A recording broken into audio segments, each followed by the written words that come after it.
Perumbavoor MLA. Eldhose കുന്നപ്പള്ളിക്കായി വീണ്ടും സമ്മർദ്ദം. എൽദോസ് കുന്നപ്പള്ളിയുടെ പേര് വീണ്ടും കേന്ദ്ര തെരഞ്ഞെടുപ്പ് സമിതിക്ക് സമർപ്പിച്ച് KPCC അധ്യക്ഷൻ സണ്ണി ജോസഫും പ്രതിപക്ഷ നേതാവും. വിശദാംശങ്ങളുമായി ശരത് ലാൽ ചേരുന്നുണ്ട്. ശരത്ത്, ഈ രണ്ട് തരത്തിലുള്ള നീക്കങ്ങളാണ് നടക്കുന്നത് എൽദോസ് കുന്നപ്പള്ളിക്ക് വേണ്ടി. ഒന്ന്, യാക്കോബായ സഭ ശക്തമായ നിലപാട് സ്വീകരിച്ചിരിക്കുന്നു. മറ്റൊന്ന്, രമേശ് ചെന്നിത്തല അക്കാര്യത്തിൽ ഉറച്ച നിലപാട് സ്വീകരിച്ചിരിക്കുന്നു എന്നുള്ളതാണ്. എന്താണ് ഇപ്പോൾ വിശദാംശങ്ങൾ? നേരത്തെ വേണ്ട എന്ന മട്ടിൽ ഒഴിവാക്കപ്പെട്ടതാണ്. ആദ്യഘട്ടത്തിൽ സിറ്റിംഗ് MLA-മാരുടെ ലിസ്റ്റ് വന്നപ്പോൾ അതിൽ ഉണ്ടായിരുന്നില്ല അദ്ദേഹം. പക്ഷേ വീണ്ടും ഉൾപ്പെടുത്താനുള്ള സാധ്യതയാണോ കാണുന്നത്?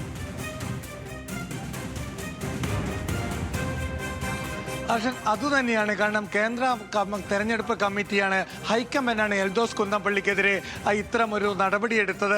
അല്ലെങ്കിൽ എൽദോസ് കുന്നപ്പള്ളി ആദ്യ പട്ടികയിൽ തന്നെ ഒഴിവാക്കിയത്, വിശദീകരണം ചോദിച്ചത്. ഈ സാഹചര്യത്തിലാണ് എൽദോസ് കുന്നപ്പള്ളിക്ക് വേണ്ടി സമ്മർദ്ദം ശക്തമായത്.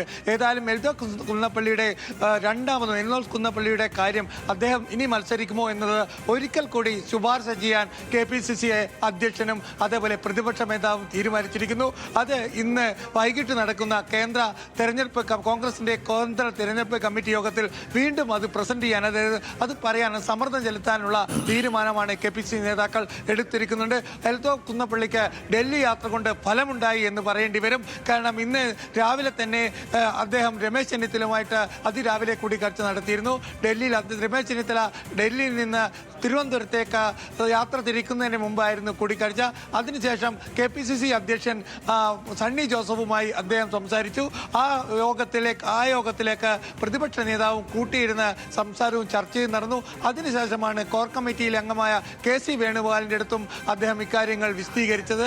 അതോടുകൂടി തന്നെ വീണ്ടും ഈ എൽദോസ് കുന്നപ്പള്ളിയുടെ കാര്യം വീണ്ടും തെരഞ്ഞെടുപ്പ് CECക്ക് മുമ്പിൽ വെക്കാനുള്ള തീരുമാനമെടുക്കുകയായിരുന്നു. ഏതായാലും അദ്ദേഹത്തിന് ആശ്വസിക്കാൻ വകയുണ്ട്. CEC വിശദീകരണം തേടിക്കൊണ്ടുള്ള, അല്ലെങ്കിൽ മാറ്റിവെച്ചുകൊണ്ട്, അല്ലെങ്കിൽ ഒഴിവാക്കിക്കൊണ്ടുള്ള തീരുമാനത്തിൽ നിന്ന് ഇനി മാറുമോ എന്നാണ് ഇനി അറിയേണ്ടത്.